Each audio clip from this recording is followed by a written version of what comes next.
something. Very Good good. morning, guys. It's Darren from Jace Media, and today in the chair we have the one and only Brad Ma, leader, awesome frontman of Australian Hard Rockers, Massive. Brad, good morning to you, and apologies for me thinking you were in Australia because I'm a nugget. Well, you know, but good Australian morning rock from band. Germany. Yeah, I'm here in Germany, mate. Nice to see you, mate. Yeah, you too. It's obviously taken us a while to tie down this interview because it's been probably about 3-4 months of trying to get it together. But thank you so much for taking the time to chat this morning. No problems, mate. Pleasure to be here. Yeah, great. I mean, fantastic to see you. Now, obviously, you're coming to Britain in later in the year to rock us all out. I'm hoping to get to Ivory Blacks to see you guys take the roof off the place. Hopefully. Last time we played Ivory Blacks, I can't remember. Yeah, it was Ivory Blacks.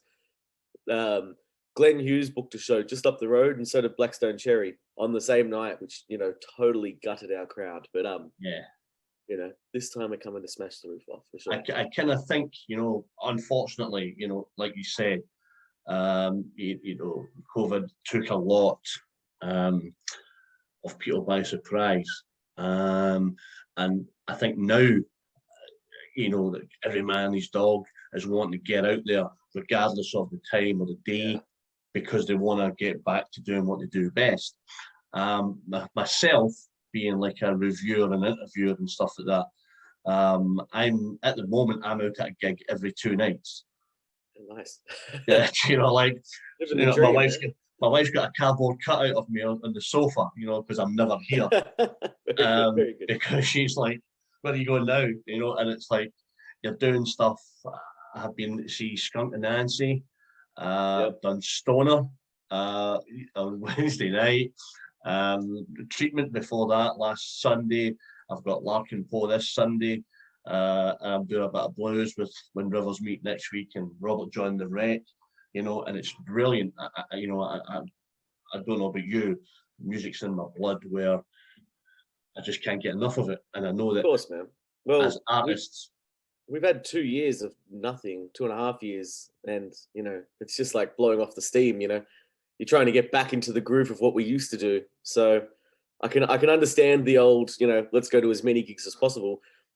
We haven't played a gig in nearly 1,000 days as a band. Incredible, and it's to say we're itching to get back on the road is you know, an understatement. We're just like, I don't even think we're very prepared right now. We're not even like thinking about hotels or anything like that.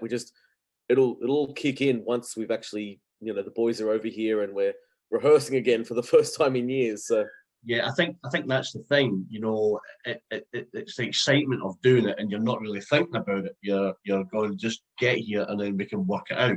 Yeah, you know, we've had problems doing that plenty of times, working it out on the spot. But I think that's great. Slept in a few car parks. Yeah, I think that's great though. You know that, and I think you're right. Getting the itch to get out there. You know, so you're thinking just get here, and then we can work stuff out, and then, you know, take it to the masses. We're not a very serious band. We're not one of those bands that you know, organizes our stuff well in advance, because that takes the fun out of it. We try to live life on, you know, day by day. Yeah, but listen, I think that's a great attitude. You know, you guys are serious musicians, but I think you don't take yourself. Don't tell everyone, because people will start to think these guys are no fun anymore. You know, but I think that you know, you're right. You know, you take it day by day, because I think it's just, you know, it's baby steps at the moment, and then when it all comes together, you can go, let's go and unleash hell on these crazy British people, you know, who have been waiting for us for so long. And I guess, you know, I don't know if you're probably one of the first Australian bands that's coming across. Probably. You know, I think it's pretty hard, like even for us to get over. There's a whole bunch of hurdles we still have to cross to get over. So a lot of bands have just said, no, it's not worth it at the moment. But for us, it's a matter of necessity. Like if we're not touring internationally, we're not touring at all. Like I said, I'm here, the boys are in Australia. So every tour for us is an international tour, whether it's in Australia or whether it's here.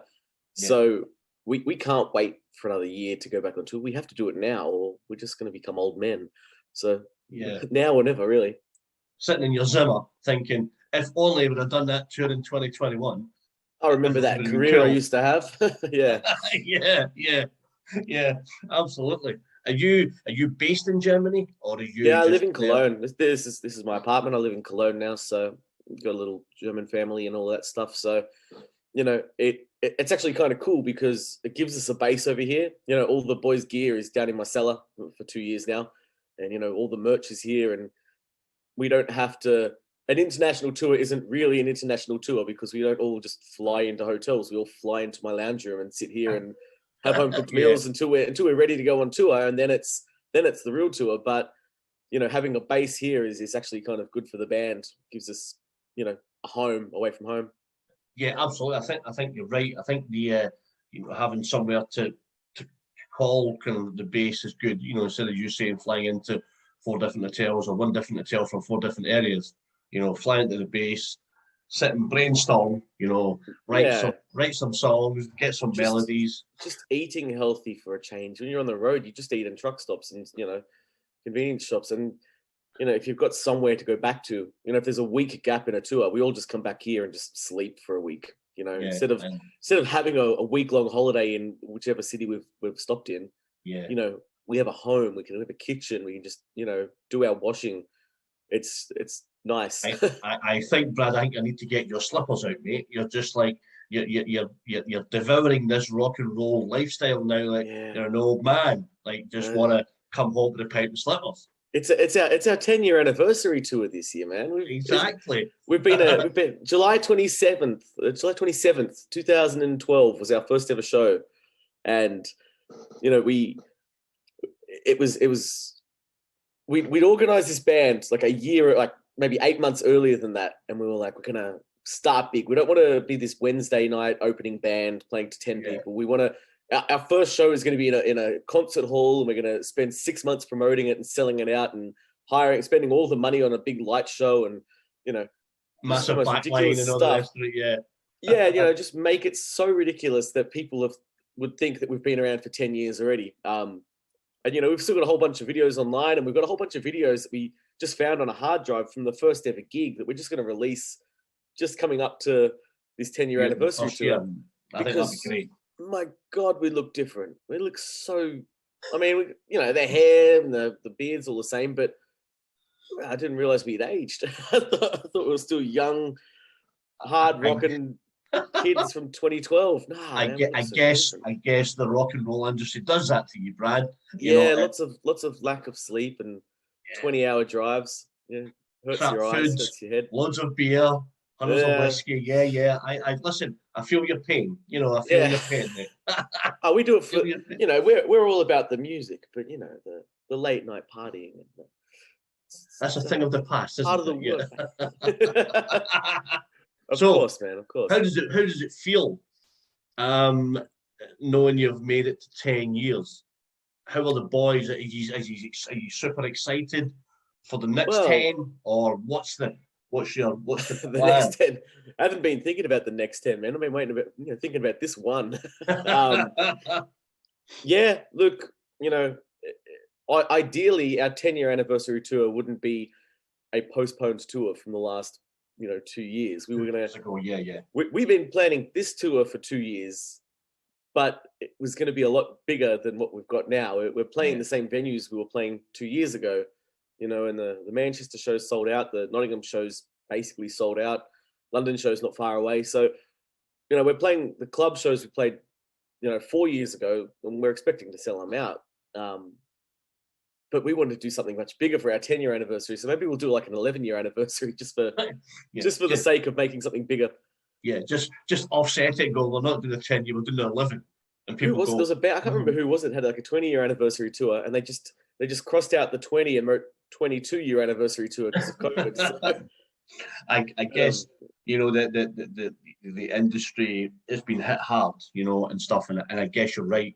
People go, it's not a 10, it's an 11-year, or it's not a 20, it's a 22, because I think a lot of people just want to continue where they left off. Now, when you haven't played for 2 years, nearly 3 years, I was at Joe Bonamassa a couple of weeks back, and he says this is it was three years to the day since he last played Glasgow. Oh wow! and he's like, I've sat at home and I've been twiddling on my guitars, and he said, and I just can't wait to get back out. And he opened his tour in Glasgow, which is brilliant. Of course. He was incredible. But that's what you're hearing from everyone. When I was at Skunk and Nancy, they were saying, this is our 28th anniversary. It should have been 25, but it's now 28.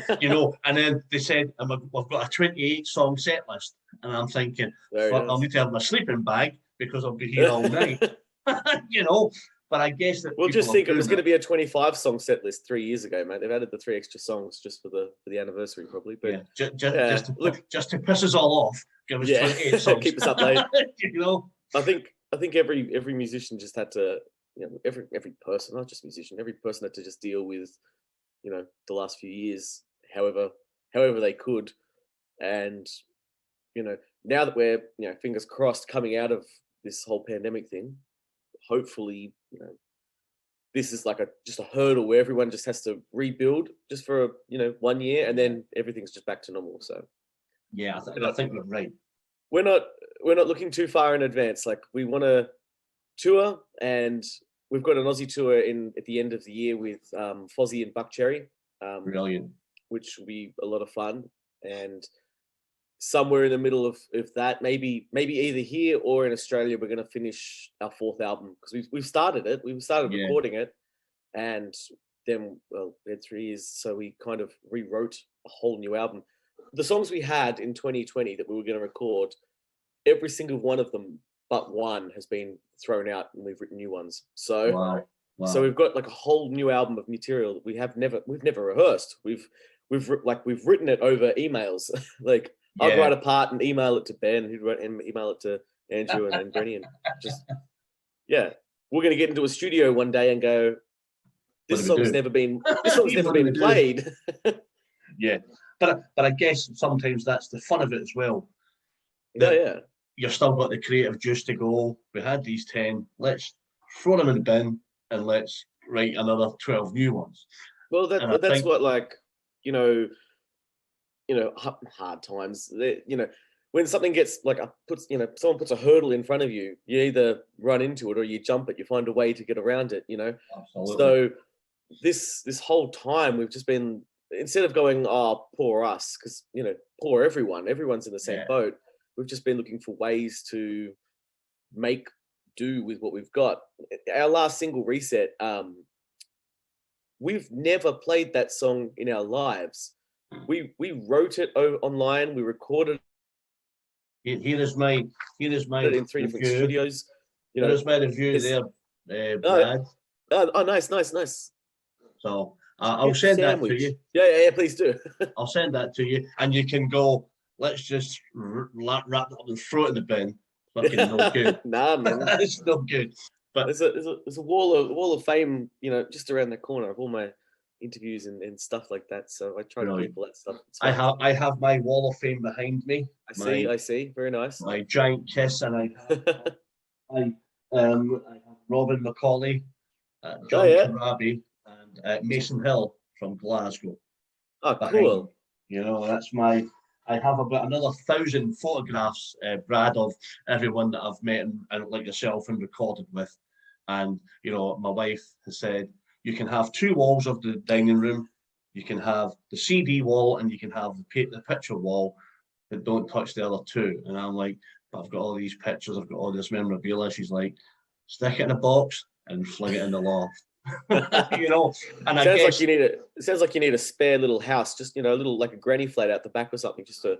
I need a man cave, I think. A man cave is even better. I've been talking to my wife about knocking down the garage and putting up a man cave so I can do a recording and all that in there.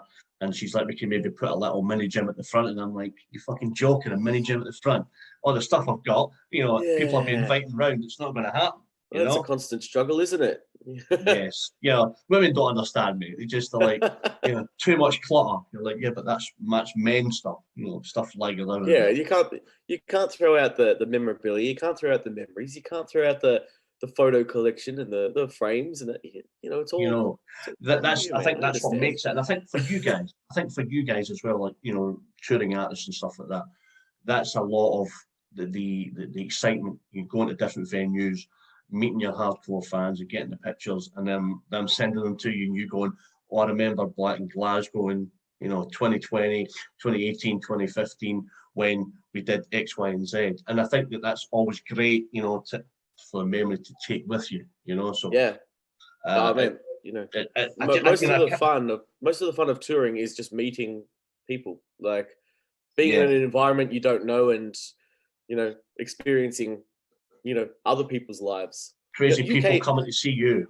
UK is great, but it's very Australian. Going to like parts of Europe that we never thought we'd ever go to. Like we went to Eastern Europe, and the shows weren't that great, but being in these places that we'd never even heard of and meeting these people in their hometowns is so cool. You'd never get to go to Cluj in Romania for a holiday.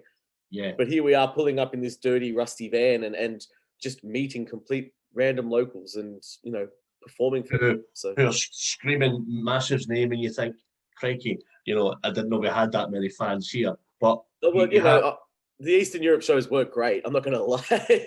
But when we go down to Spain and then we do France, and Belgium and Germany, they love it. Like, and it's probably not just us. They just love music, but they're so accepting of like people coming to them to play.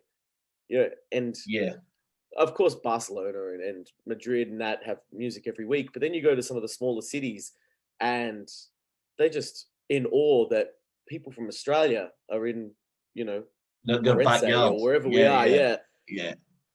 And rocking out and going, this is what life's all about. And people must, and the other side of that is that people must think, fuck, that must be a great life. Starting about in a little van, four dudes pouring out and then just rocking out. But you know what? Like I say to everybody that I interview and everybody that I chat to, it's a hard life. A lot of it isn't like pots of gold and fucking gold bathed hotel rooms and stuff. No, it's just you guys are trying to make as much money as you can. So you're not going to go, let's stay in the Hilton for 5 nights, and blow all the money we've made. It's all about you guys just being true to yourself, turning up, rocking out, and the fans going, I want. And what I always do when I go to gigs, I always buy a bit of merch because I think that's giving it back, to you guys. I'm very lucky that I get to all the gigs for free. So I believe in paying back because you guys need to eat, you need to write, you need to record, and it's not for free. No.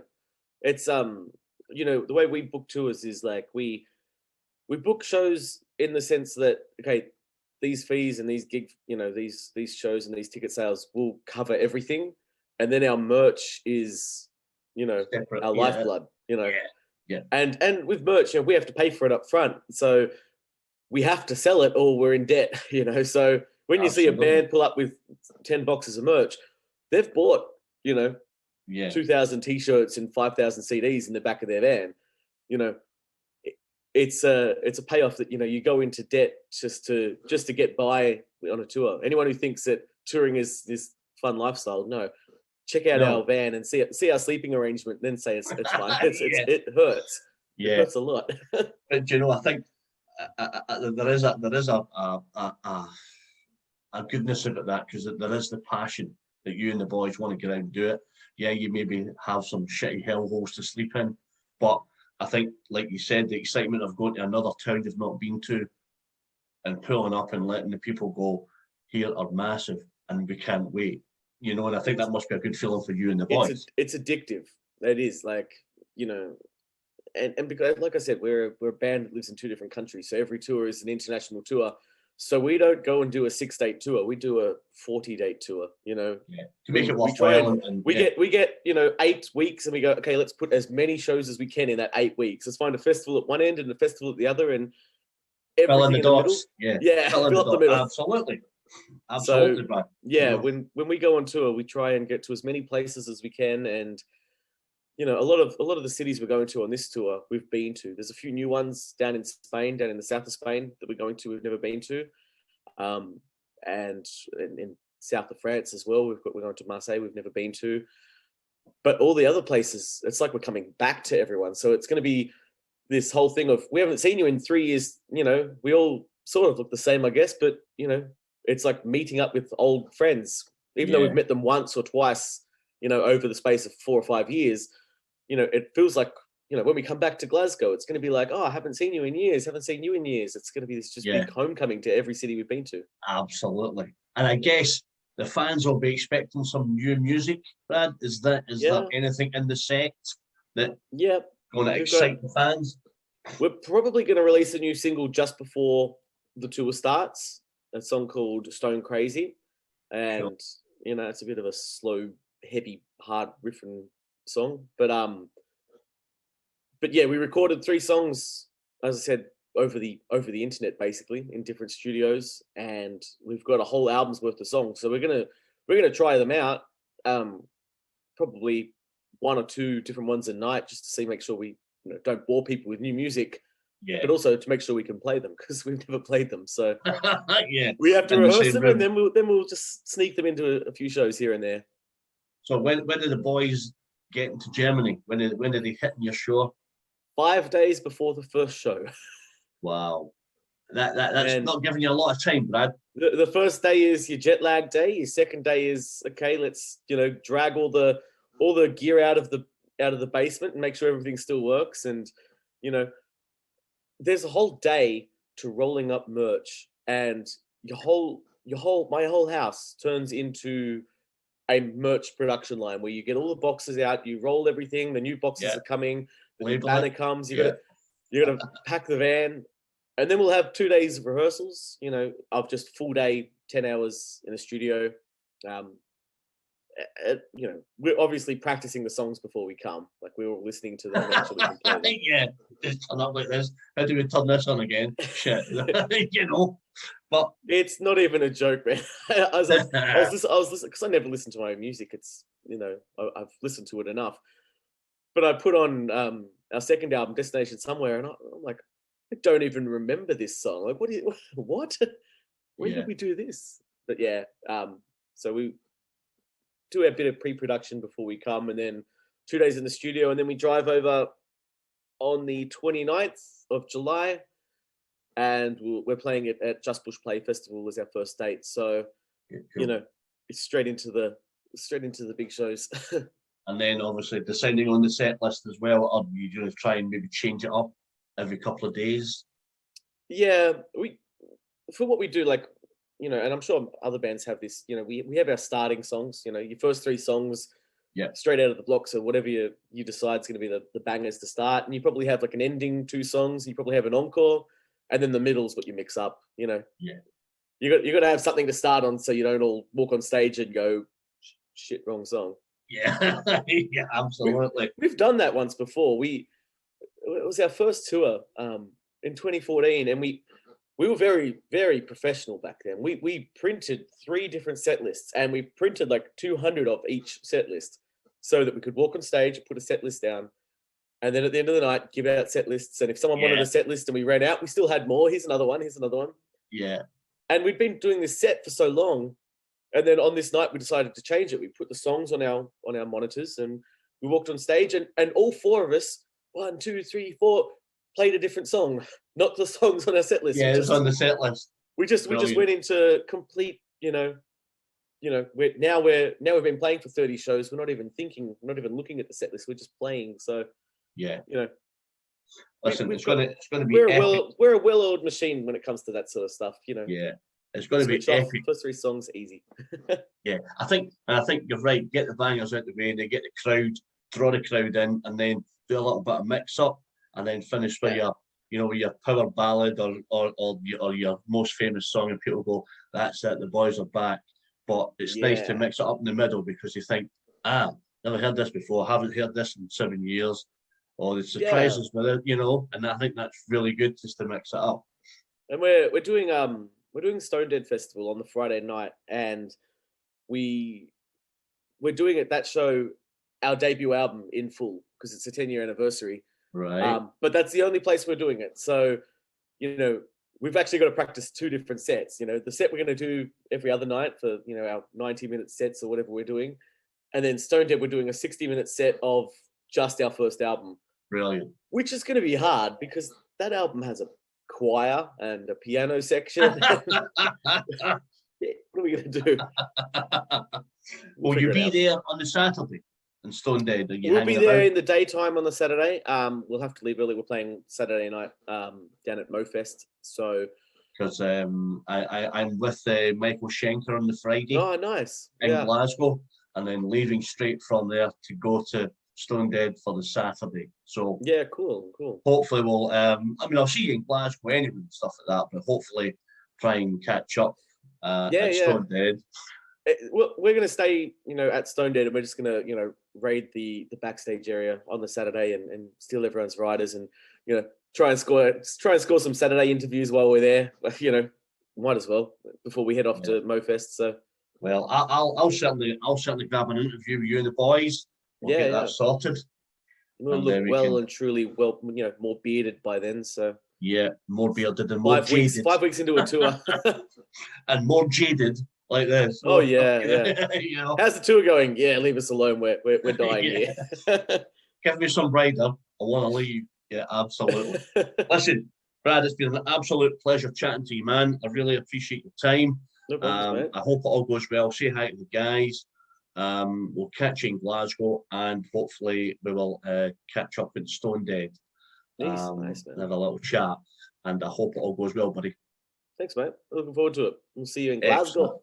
Absolutely. I might even wear my kilt. Ah, do it. Yeah.